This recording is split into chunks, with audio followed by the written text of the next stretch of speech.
Do you have a healthy fear of grizzly bears? I do too. Do you still want to camp and backpack and hunt and spend time in the backcountry where grizzly bears are? Same. Do you want to be able to sleep comfortably and not have a heart attack? Me too. So I've got something here that might help you sleep a little bit better. Let's check it out. So essentially it is a portable electric fence, and it is powered by a battery that provides a pretty nasty zap if you come in contact with this wire. The entire package is about 3 pounds, so it is portable. You can bring it with you in the backcountry and it's not gonna really weigh you down. This is the backcountry fence, electric fence from Bear Sentry Systems. I'm gonna go ahead and set this up here and just show you how to set it up. Okay, so in a nutshell, we basically wanna take 4 posts and put it around our tent, our sleeping area, whatever we're trying to protect here. So I'll put the first one here, second one here, third one here, fourth one here. And next we're gonna get this spool. This is the electric fence wire.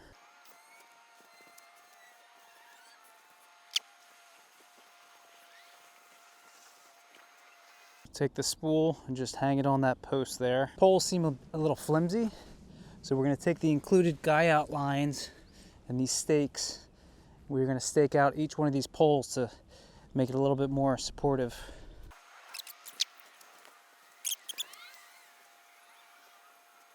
What these guy out lines are doing is just making it much more stabilized in the wind, you know, in any situation. These are just too flimsy if you don't use it, so highly recommend putting these on. Okay, so we've got the fence up here. Just giving you a close-up of how we did this. So you will see there's 3 clips for each post. You can run 3 lines of this fence and make it a 3-tiered fence. I am usually running a bigger shelter than this, so I need a bigger footprint. So using just the 2 is what I do, just because you can get more line out of your spool and have a wider electric bear fence. Just kind of depends on your setup and how you want to do that. But the first thing we do is we take this ring, and we're taking this ring and we're putting it on this loop, and then we start to run it. We start at the bottom because as we come around, we're gonna climb and jump up to the next tier. So like I said, it's pretty flimsy, these poles, if you don't use the guy outs. So definitely get those tightened down, and it's very sturdy. You shouldn't have any issues with it. Now let's get some power running to this fence, because without any electricity running to it, really is not going to do much for you. Okay, here we are in kind of the working end of this electric fence. So to start off, it does come with a manual, Bear Sentry Systems manual, and this is pretty handy to have. On the inside, it does give you a description and icon of black bear track versus a grizzly track. We're really concerned here about the grizzly tracks, to be quite honest. So I like that they included that. Then they just have some best practices here. Choose a campsite with no indication of recent bear activity. Keep your noise deterrents or bear spray, or in my case, a pistol as well, handy at all times. Set up your Bear Sentry according to the instructions. Cook downwind from your tents and gear. Keep your food downwind. When you're storing your food, keep it downwind. I like to keep it at least 60 to 100 yards downwind of my camp. Just kind of common practices that are good to practice in bear country. So that's cool. Here, basic instructions. Kind of walks you through all the different steps. So definitely keep that handy on you as well. First thing that I do is I take my ground stake. I'm gonna drive that in about, 2 to 3 feet back from the post. So I drive that in. What I'll usually do is I'll drive it in, make a hole, and then I'll take some water and I'll pour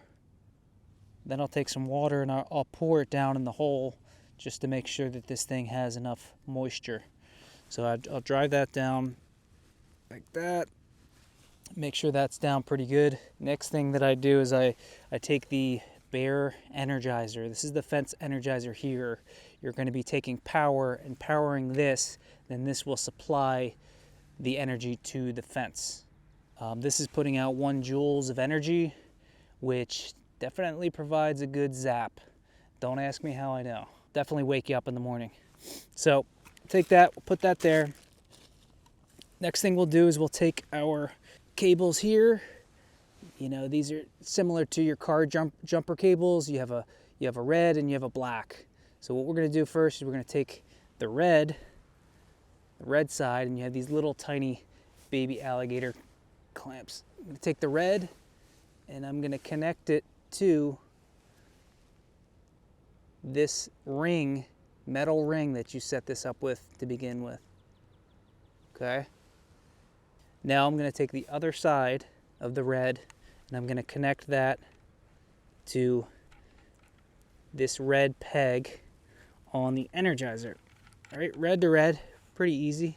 So we've got red from fence wire to red on the Energizer, and then black on the ground stake. The other side of black we will put on the black peg on this Energizer, and you can just twist that down so that's tight and secure.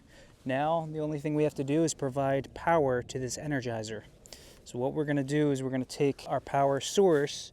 You can either use AA batteries, or you can use a power bank, or you can use a dedicated like lead acid battery. I had the AA adapter and that was not working great for me, so I got the adapter to just connect like an external power bank to this, and it works great. I have this adapter here, which is USB to the power port. We're going to put that in, and now I just need to plug this into my power bank.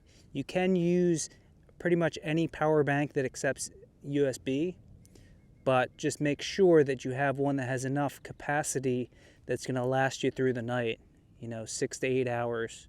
And if you have one that can last multiple nights, that's even better.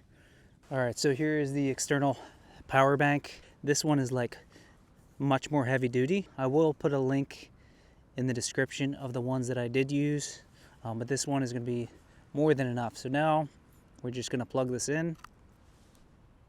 Okay, so you see this? See that blinking? It's telling us it's getting power. Okay, now if I come out a little bit, you can see sort of how close we are to the fence. Ideally, we'd want to move this back. It's usually safer to take the power out here, just because I have accidentally touched this and gotten a shock. So take it out there, no power going to it. So what I'll normally do is I'll just bring this back a couple feet from the edge, just so any animals don't kind of reach into that and grab it or anything happens. So, and I'll also usually put it in this bag and cinch it up with the battery, just so if it rains or if it there's any sort of condensation or wind or anything like that, it's just protected. So I'll have it in this bag 2.5 to 3 feet from the fence. Okay, now don't be stupid like me and try and touch the fence and test it out, because it really does give you a good zap, like not even kidding, which is good. It's what we want. We want it to be able to scare away grizzly bears. So another thing we can do is we can test our voltage. So it does come with this voltage tester, right? And for this, all we do is we take the ground stake on that, put that in the ground, and then we're gonna just loop that onto the fence like that. It's hard to see here with the lighting, but you can see that I'm getting the proper voltage.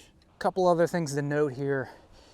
If you're camping in areas that have tall grass, tall weeds or sticks or anything like that that may touch the fence, try and remove any grasses underneath the wire that's gonna maybe come in contact with it underneath. Right here, all this grass is short, but in the back country, there's a lot of tall vegetation. And if you don't remove it, what's gonna happen is it's gonna short out your fence, and the entire fence is not gonna be getting the proper voltage. A lot of times you'll be aware of it because you'll hear like a popping. You'll hear like a constant popping sound. And what that'll tell you is that something is in contact with the fence and it's shorting it out. So if you hear that in the middle of the night, get your flashlight, come out, inspect it, and clear out any debris or vegetation that's in contact with your fence, and you should be good to go. Another thing to note is these clips, you can run these clips on the inside or the outside. I've done it both ways. It doesn't really, I don't know if it really matters. I can't remember what I settled on my last trip. It may have been actually the opposite, running the wires on the inside, but you can do it both ways. Another important note is to make sure you keep the Energizer and the battery at least a couple feet in from the fence, just so anything down here doesn't come in and disconnect it. You do have 3 clips on these poles, so you can run it as a 3-tier or as a 2-tier. With the 3-tier, if you're running it as a 3-tier, if you're doing a really big footprint, say twice the size of this or a little bit bigger than this, you may run out of spool on your fence. So I've ran it with 2, and that's been fine. I'm not worried about anything that can get low enough. I mean, this is 18 inches. I don't think a grizzly bear can do the limbo and get under 18 inches, unless it's maybe a cub or something. But and again, you can always, if you're worried about that, you can always just slide that along the pole. Okay, let's head back to the studio and check out the specs. Okay, let's take a look at this bear fence here. This bear fence is made by a company called Bear Century. They're a company out of Canada, and they make a few different versions. They have a larger bear fence called the Base Camp. I think that's around 7 pounds. This one is the backcountry setup, and it's 2.5 pounds. I carry a couple extra stakes, and I carry it in this larger bag just to accommodate these poles. And let's see what mine weighs. 3 pounds, 2 ounces. So it's really not that much more to be bringing with you into the backcountry, 2.5 to 3 pounds. I don't think that that's a deal breaker. Just kind of depends on your situation, where you're gonna be, all of those things. There's a few different ways that you can power this fence. One is with a kit that takes, I think it's 12 AA batteries. Another way is you can use external power banks, and you can also use larger batteries like lead acid batteries, kind of like a car battery if you're going to be using this for extended periods of time. I had issues with the AA adapter. That was not working for me with this kit. So I reached out to Bear Century about that, and they recommended that I use an external battery bank. And the one that they recommended I use for my trip is called a Veek Tomex power bank. It's the mini power bank. It's about this big, it's really tiny, and it's $23 on Amazon. It's 10,000 milliamp hours, so that's gonna give you 2 full nights of charge on your fence. The good thing about this little mini power bank is it also has a digital display, and that tells you the percentage of battery life on it. So typically after a night, it would read around 50%. So you can get 2 nights with that one little power bank.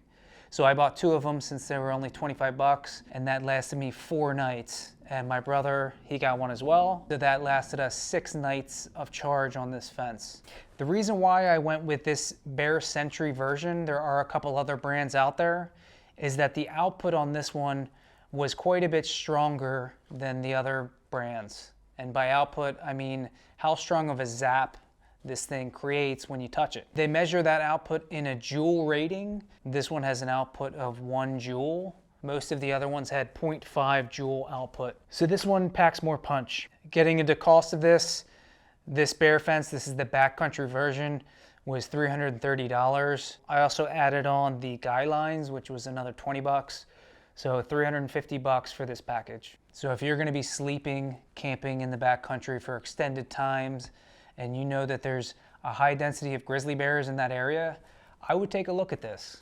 Now, do you need an electric fence in bear country? Probably not. But what if you do? Is it gonna stop a grizzly bear if it really wants to get into your tent and eat you or eat whatever it smells in your tent? Probably not. But what if it does stop them? What if it's just enough zap to deter a curious bear sniffing around that wants to get in your tent? It's possible. So, is this bear electric fence a false sense of safety? Maybe a little bit. Is it gonna help you sleep in the middle of the night? It helped me sleep when I was in Montana for a week. So in reality, you really just have to assess your own personal situation, where you're gonna be camping, the density of grizzly bears, and you've got to make that decision on your own. But for me, it helps me sleep a little bit better when I'm in the backcountry in grizzly bear country.